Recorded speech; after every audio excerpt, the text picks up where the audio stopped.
political analyst. Sanjeev Srivastava is a senior journalist. Neeraja Chaudhary, senior journalist as well, joining us on the story. And Rami Desai is author and political analyst. Thanks to all of you for joining us. I think we'll need to fix Neeraja ji's frame a bit. So I'm going to ask my producers to try and help her out with that. But Sanjeev Srivastava, any idea, any guesses about what this meeting at 10 Janpath right now could be meaning?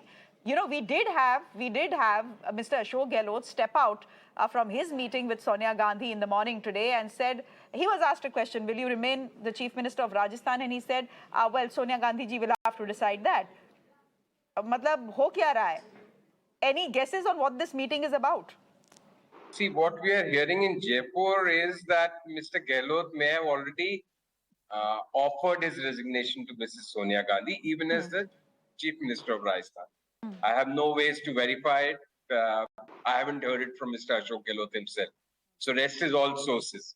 So we don't know what's happening there. And also, I don't think anybody really knows what Sonia Gandhi and Pilot may be talking about. Is he being called to say that, okay, just wait for a couple of days, we'll have a CLP meeting and hopefully everything should be fine, like you will be made the Chief Minister, or he is being told that under these circumstances, now that we know that you don't really have the numbers and how the situations are unfolded, it's very difficult to push your candidature through. So it's anybody's guess. The one thing we know for sure is that Priyanka Gandhi, like your reporter was saying, she's there. She must be batting for Sachin Pilot. So we really don't know. Rajasthan situation is very tantalizingly poised. Yes, Mr. Gehlot has decided not to contest. So technically, he's entitled to remain in Jaipur as Chief Minister. But what happened last couple of days, he has lost at least the confidence to some extent of the party leadership. So he has offered to resign maybe.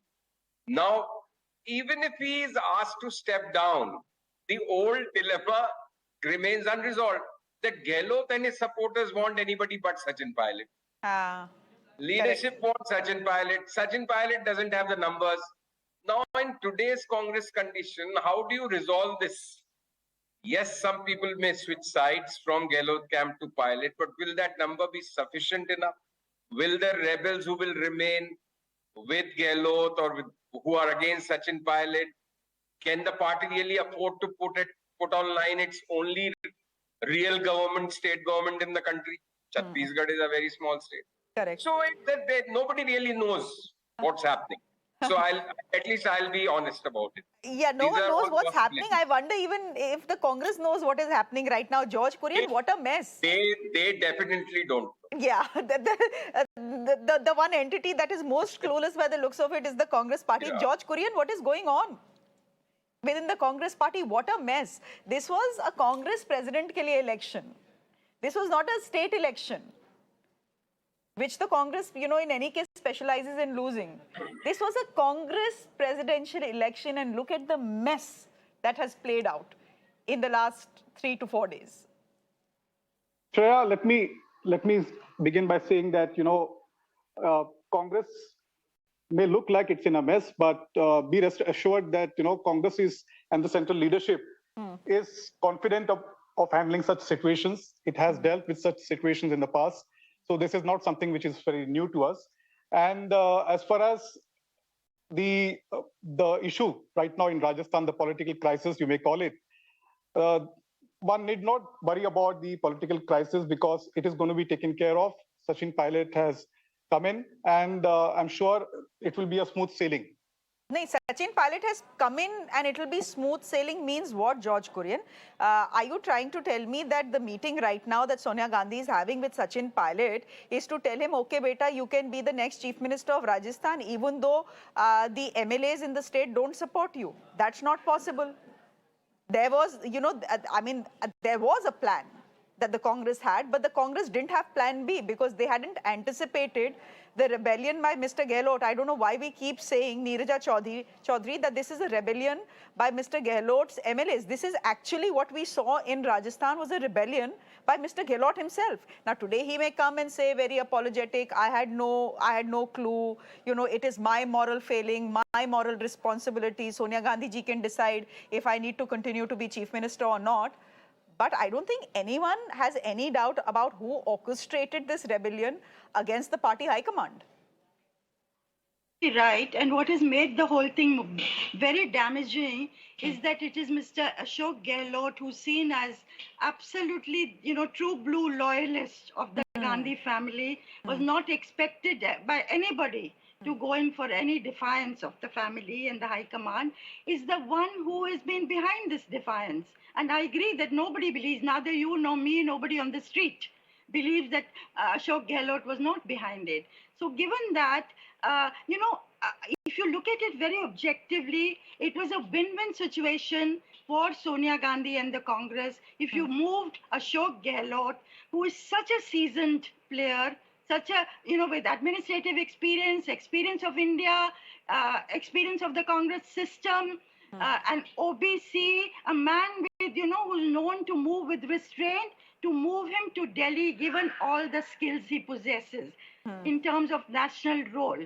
Because you need to build the party. It's not the face you are projecting. You need to build the party at the grassroots level now. And you need to deal with senior opposition leaders to forge opposition unity. Nobody better placed than Ashok Gehlot to do that.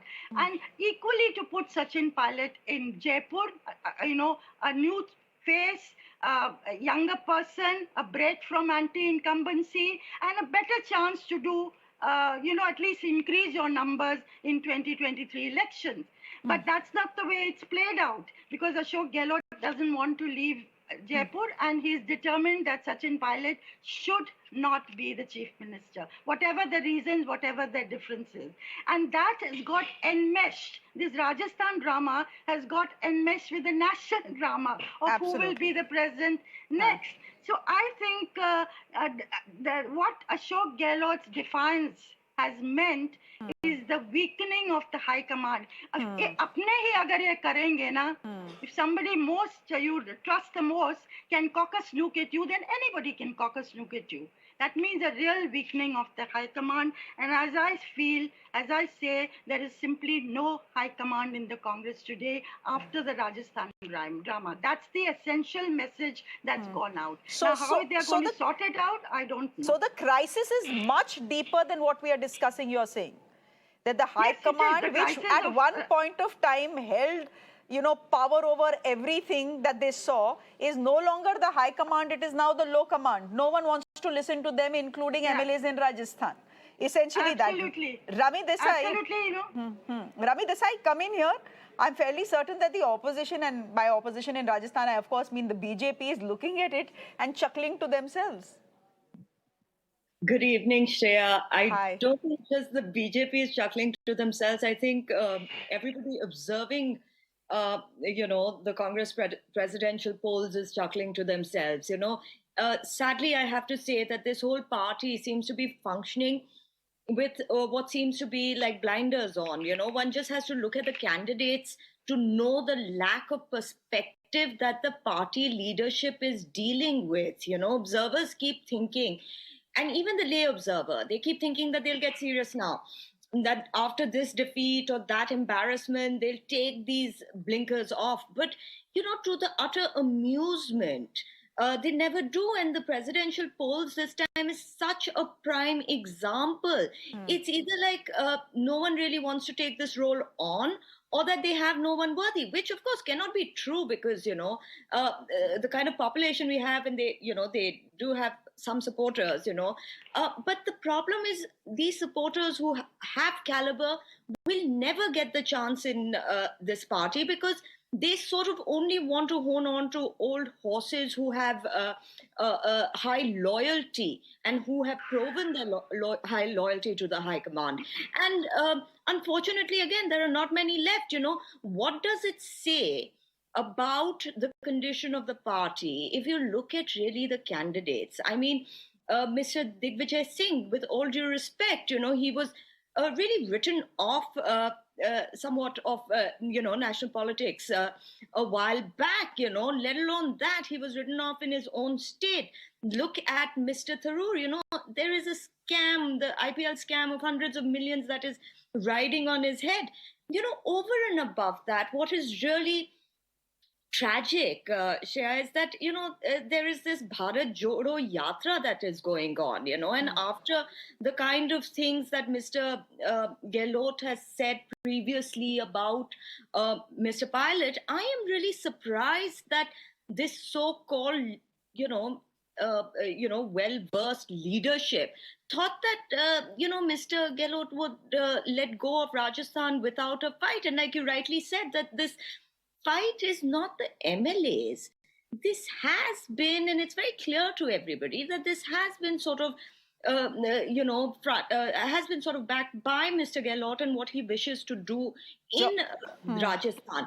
George- It's according to me, a full-blown circus. Now, It's a over circus. and above that, Shreya, now you look at the BJP, why should the BJP not chuckle? Because they've really had a great example in, let's say, the Assam situation with Mr. Sonowal and Mr.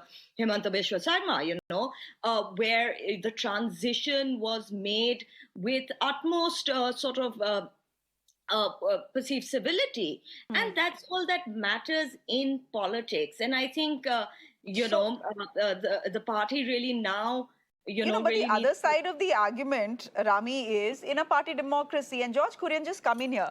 Look at till 10 days ago, the sort of largely positive headlines that the Congress party was generating for the Congress presidential elections. For the first time in 22 years, there will at least be a vote. Look at the Congress party. There is in a party democracy. We are choosing our leader, but look at the BJP. How do they even choose their president? What is the process? Who votes? No one knows, etc., etc., etc. Now look at the turn of events, George Kurian. Mr. Gandhi is doing his Bharat Jodo Yatra, but I think he should just come to Delhi and do first a Congress Jodo Yatra before he can go back to, I think he's going to be entering Karnataka anytime now. This is a complete mess. Would you agree this is a complete mess? Well, Shreya, I don't completely agree to what you're saying. Mr. Rahul Gandhi is confident about uniting India through his Bharat Sir, Jodo Yatra. unite India is very good, but first the party And needs to as be far as- united. Look at what is let me- happening. There is let me a full-blown speak. war and missiles are being fired by leaders against each other. As far as Delhi is concerned, there are capable people at the central level who can take care of this situation. It is not something which is going out of hand. So be rest assured that there will be a transformational change going forward in the Congress party, and that's a hope and aspirations of Congress workers who are looking forward to. And as far as Rajasthan is concerned, Ms. Gandhi has already spoken to Mr. Gehlot and Sachin Pilot. So it will be resolved very soon, and there will be an understanding where we thought Gehlot will take his MLAs into confidence, and things will be leveled up. Sanjeev Srivastava, everyone had thought that this crisis between Mr. Sachin Pilot and Ashok Gehlot had been settled in 2020. It clearly hadn't. So now it seems it's down to just moving forward. We'll see what comes out of that meeting. But moving forward, it seems it's Digvijay Singh versus Shashi Tharoor by the looks of it. You don't I think don't so? think so. Okay, no, there's K. I think- Tripathi as well, who's also No, come in. I- He's a former Wait, I- Jharkhand minister, but I don't think anyone is giving him a chance. But you don't think so? Why do you say No, that? I think you'll have to wait till 3 p.m. tomorrow. Acha. I'm sure there'll be some more names which will... See, after all, Pawan Bansal has taken a couple of forms. For whom did he take? Maybe he took one for Ashok Gehlot. Maybe he took one for someone. No, Ashok Gehlot too has been ruled out, right? Please, Shreya. What I'm trying to say is, since Mr. Digvijay Singh has already said that he is not the official nominee, and he has said that not out of any political correctness, I heard his soundbite, I think he means it. And there is no signal that he is the official nominee, neither is Shashi Tharoor. So somebody is going to come up by 3 tomorrow. That's my gut feel. I really don't know. But let's see till 3 p.m. There'll be a candidate who will be the real candidate for Congress president. Yeah, So we'll find out. Someone who will have the Ashirwad of the Gandhis, though Sonia Gandhi has apparently conveyed to everyone that we are going to remain neutral in this election. We are not giving Ashirwad to anyone, but they had given it to Ashok Gehlot. Whether we like it or not, BJP is today a fiefdom of, we all know which two people. And to some extent, maybe a little bit of Nagpur. Similarly, Congress party has always been a fiefdom or a family unit, and everybody knows it, and Congress people like it. So whether we as observers think whatever, that is the basic truth. It is their Ashirwad which is needed to succeed in Congress. Only their Ashirwad or their writ is now no longer as powerful so as to make two warring sides patch up and sink their differences. What we are seeing in Rajasthan, wherein lies the real story. I think Congress president's election is a side story. Okay, Neeraja Chaudhary, since we are talking about the Congress presidential elections, okay, so, you know, if the Ashirwad is not with Mr. Shashi Tharoor, it is not with Digvijay Singh, is it your guess, like Sanjeev Srivastava, that till 3 p.m. tomorrow, the Gandhis would have picked a candidate, given him the Ashirwad and sent him into the fray? Is that your estimation, or do you think by the end of it all, it could come to Rahul Gandhi? Since, you know, no one is agreeable, since everyone is fighting, chalo Rahul Gandhi ko hi le aao. I think it's a bit late for that. And, you know, one of the panelists said this, that, you know, Rahul Gandhi doing his yatra, no politician can ever err on the side of going back to the people. So let Rahul Gandhi, who's after all an MP only, now that we look at it, he's refused to be Congress president. He's undertaking his yatra, let him get on with the yatra. It is Sonia Gandhi who's the president. She has to decide. And she's the one who's seen Ashok Gehlot, Sachin Pilot. She's going to sort out this Rajasthan mess. So I think while the two are interlinked, Rajasthan and the national president, they're also at one level dealing. Yes, to answer your question, could there be a third candidate who's officially back? Officially, but yet not officially back. Yes, that is a possibility. As Sanjeev said, last minute, 3 o'clock, you may find there is somebody. On the other hand, you know, you may just see a contest also. Digvijay Singh throwing his hat in the ring. Digvijay Singh is an old hand. He's a very savvy politician. I don't know whether he's thrown his hat in the ring or will throw his hat in the ring only to be defeated. And he ticks many boxes. Except one, in my opinion. He is all that the Congress is needed That is the most damaging box. But that box is a very damaging box, which is, you know, he could polarize on Hindu-Muslim lines. And the BJP is bound to pull out all his statements over the years to say Batla House, Azamgarh, all that he said to polarize. Now it will need all his skills, which he's capable of. When we remember, he has very powerful connections with the sadhus and sons and peets all over the country. Very well connected. He's got links in the corporate world. And the Congress has come out very anti-corporate of late. So how he manages to overcome this polarized image will remain to be seen if he is in the fray and a serious candidate in the fray. So let's see what happens. It's become a very interesting, I think, Congress moving into an election, sort of a real election, is a welcome development, I think. And, you know, I disagree with Sanjeev as I wrap this show and wrap this chat that it's Rajasthan, that is the real story, and the Congress presidential elections is a side show. I think till 3 o'clock at least tomorrow, it's the Congress presidential elections that will generate all the headlines. We leave it there for the moment. Thank you very much. I'm happy to concede. I hope to chat with you guys tomorrow as well. Thank you very much, George Kurian, Sanjeev Srivastava, Neeraja Chaudhary and Rami Desai for joining us on this very interesting debate on where the Congress elections are going, the presidential elections are going, and whether there could be a third person throwing in their hat in the ring before 3 o'clock tomorrow with the Ashirwad of the Gandhis. Okay, let's move on to my producer saying we can't move on to the next story because we need to take a break. We'll move to the next story.